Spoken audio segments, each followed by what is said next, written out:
Alright, what's up guys? In this video, I'm going to show you guys how to beat the King's Indian, the Pirc, the Modern, all that good stuff. Kind of funny I'm making this right after making a King's Indian video, but let's start with e4, g6. So we're going to go d4, bishop g7, c4. So we're going to like the same structure a lot, but we're going to play it a little bit interestingly. So let's start with d6. So d6, we're going to go knight c3, and the read you need to make is where do the knights go. If the knight is on f6, then we do not go f3. If we go f3 here, c5 is really effective. It's actually what we play. So against this structure, we will always go h3. And this is the position you're going to get a lot, so, or at least type of positions. So first, let's look at c5. This is the most common. You're going to go d5, e6, and you're going to basically get a Benoni. And the key thing that you need to know with the Benoni here is you want to castle and go knight d2 and eventually knight c4. So we're going to go, I think bishop e2 is better here. Castle, and then just think about this position as Karpov. You're going to squeeze black. Black has a lot of weaknesses, a lot of weird pawn structures. You're going to just take your space, develop, and eventually play against knight c4 is going to be good. What is your next? Your next move here is, okay, so let's just throw this in, this, and let's say like h5. Yeah, eventually you're going to go for f4, bishop f3, and this e5 break. That's always going to be very strong. But yeah, this h3 is like this really new, very effective move that you can kind of work against anything. Against e5, we're going to go for g4 and go for this kingside attack. And if he castles, knight f3, and same kind of deal. Here we're going to go d5, knight d2. And if knight c6, I won't go into that one. And c6, okay, we just go back into all of this. So this is going to be your plan if the knight is on f6. Now, if they go c6, okay, boom. These positions are a lot of fun. You're going to castle queenside, and you're going to attack something. If you want, you can go h4 first. But a couple things I want to show you guys just how to attack here. So h4, a lot of times they'll go h5. If they go just b5, you're just going to keep going. And if they take this, you go, okay, knight e2 first, and then g4, bishop h6, and you have a fantastic attack. Really good for white there. If they go h5, now you need to look at this bishop. If this bishop is covering the g4 square, then you have to go bishop e2 first. But if it's not, for example here, we just go g4. And if he tries to take all this, we can go h5, and this gets like really fun. And one of my favorite mates is if he doesn't take it, you can go h6, bishop h8, h7, and this leads to mate a lot. Like take queen here, knight f6, and then e5, and you're rocking and rolling here. I mean, if you look at the engine, there's like wins every move. It's not even like the most efficient. You can go bishop h6 first, but just know like once you get the pawns rolling, super fun position. So that's if c6. a6, same thing. So actually a6, we're going to be flexible. We're going to go bishop e3. Now, if the knight goes to d7, boom, we're back in. We go f3. If the knight goes to f6 immediately here, though, we're going to go back into what we know with h3, like this. So just remember, where is this g8 knight? Is it on f6? And is this pawn on c6? Because c5 is really is going to tell us whether we can castle queenside or not. If they can't go c5, or if they go c6 and knight d7 and waste time, then boom, we can go. But if they go super fast and go c5 and we castle queenside, they will win the race. I've been on the wrong side of this against some really strong players. You do not want to be in those positions. Okay, so that's going to be the reads against those positions. Yeah, I think that covers all those. All right, so now let's go over d6. So let's say they go d6 first. So the only really big difference that you need to know is if they go knight f6. Because if they go knight f6 here, now we have to ask ourselves the question, how do we defend e4? If we go knight c3, then boom, we can never go c4. We block this pawn. So here we have to go f3 first. But now you're going to see the knight is on f6. So now we're kind of confused. So here what we're going to do is essentially the knight is on f6. So it is blocking this bishop and this diagonal.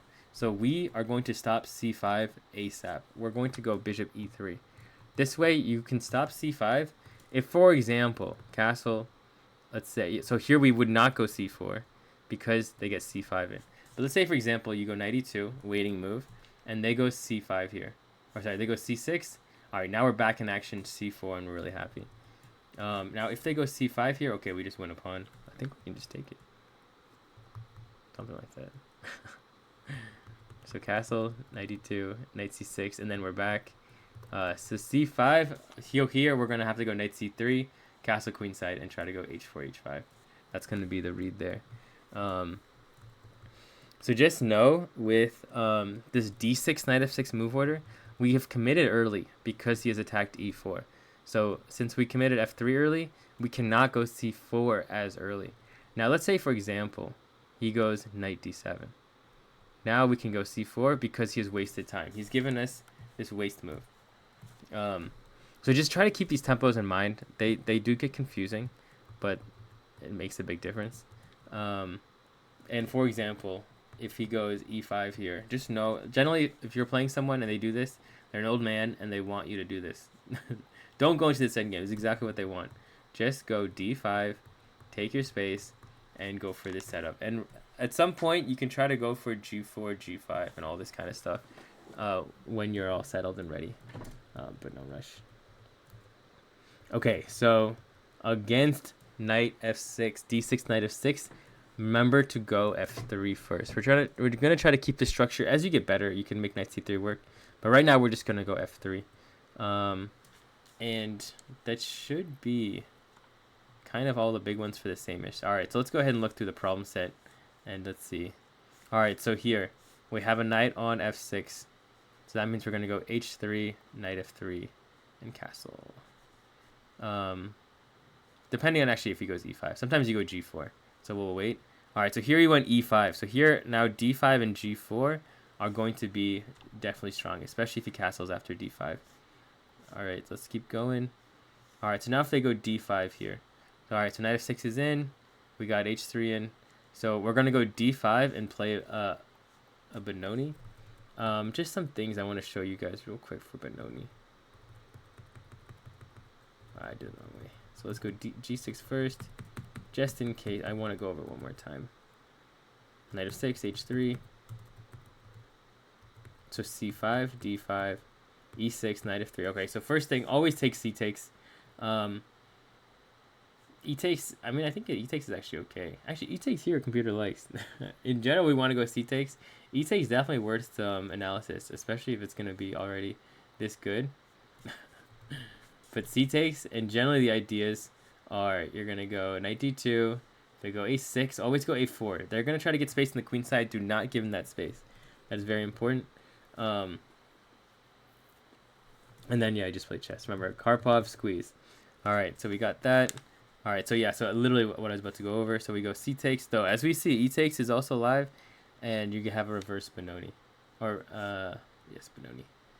Okay, so here, next set. All right, so here, rook E8, he's attacking this. I think we actually go bishop E2, because at some point we're going to go bishop F3, and bishop D3 will give him a tempo with C4 at some point. So remember, that's the whole point of H3, knight F3, knight D2. It's the whole point of h3, knight here and knight here. You get to defend this pawn. You have a great square here, and at some point, if you ever need it, you have f3. All right, so now here, he's gone knight f6, and we've gone h3. So here we're going to make waiting move. We're going to go like bishop e2, if e5, d5, if c6, bishop e3, and then always, whenever they push here, we're going to take the center either way that they do it. Okay. All right, so some of the fun stuff. All right, here we got c6 in. We have a green light Sammy. So we go f3, bishop e3, queen d2. Okay, so here, if knight d7, the bishop is blocked. So we can, if they go h5, we can go g4. We're going to go h5, take bishop h6, and start a very nice attack over there. So yeah, c6 is always a lot of fun. Okay, so h5 is in. The bishop is covered. So g4 is live. Remember, if the knight is already here or something, we would just go bishop e2 and then g4. And then, okay, so here, knight f6, but a6 is in. We haven't super committed anything yet, so I would just go h3. if you want to, you can go f3, and you have a slightly better chance because he wasted me with a6. But I would still go for h3, and just get the squeeze. Okay, so now knight d7, we kind of have the read to go sameish. I would go bishop e3 first, and if you, for example, then boom, all right, we have f3. But you don't want to go f3 here, because then you can go knight f6, and we're back in this middle zone. Knight on f6 and f3 don't generally favors black just a little bit. Okay, so here, yeah, if we do get stuck in this is always good to know. You don't actually castle, you go rook d1 and you go h4 and keep the king in HQ in the middle. It's a little bit funky.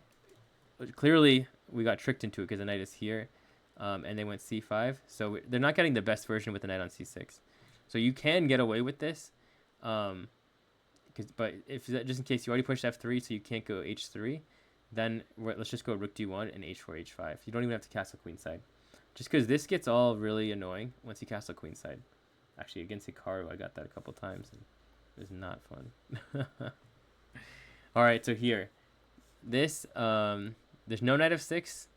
This is an early c5, so we're gonna go d5 and look for h3, almost guaranteed here because we've already gone d5. All right, so knight f6 early, so we're gonna go f3. Remember, wait for the reads, but probably here, we're going to be patient with bishop e3, queen d2 first. All right, almost done. Okay, so let me clear these guys. All right, so here we're patient. He hasn't really committed to anything here. I would go queen d2 next.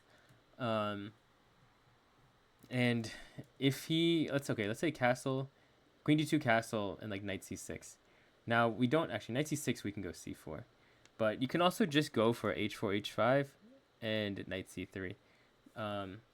Just know, this is a pretty flexible position. What I personally would do most likely is go queen d2 and knight c3, depending on if he just made a normal move, or queen d2 and c4. Okay, now here, all right, so c6, so g6 and c6. Didn't go over this much in the video, so I'll go over this now. So this is called the Guimer, or something really weird, some weird name. The Guimer. Gurganitsa, the Gurganitsa. This is called the Gurganitsa. So here we're going to go, generally they're going to go for this fast d5. And the really cool transition we can do here is just take, and e5, and it turns into accelerated dragon. They go a6, remember, we just go bishop e2, and then knight f3. And if they go bishop g7, remember, we're going to go knight f3, bishop b5, and bishop g4. This, take immediately, and we have a nice +1 position. So just if you need more clarification on what to do in this position, check out the Accelerated Dragon video. That has all the information there. And yeah, basically, that's what it's going through on this one. So remember, generally, you want to go bishop e5 check, take the knight, and play against the c-pawn. And if you can, h3 before knight f3. But actually, just watch the video. But generally, okay, last thing I'm going to say on this is generally after knight f3, bishop g4, don't go h3. You want to go knight d2, take with the knight. So knight d2, then h3. And then you're positionally good to go in that position. So yeah, that's all the King's Indian, all the Pirc, all the Modern. Definitely one of the trickier openings, but you get it a lot in Blitz. You get it a lot with people who don't play much because they just want a system. And now you know how to systematically beat them. So definitely check out the description for more information on more openings, the problem sets, and all the other stuff.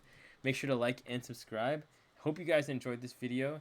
And this is my last, at least, opening video until I think I'm officially done. I've finished every opening. So now I get to play and do all the fun stuff. So I'm excited. Hope you guys are excited. Hope you guys are entertained. Most importantly, peace.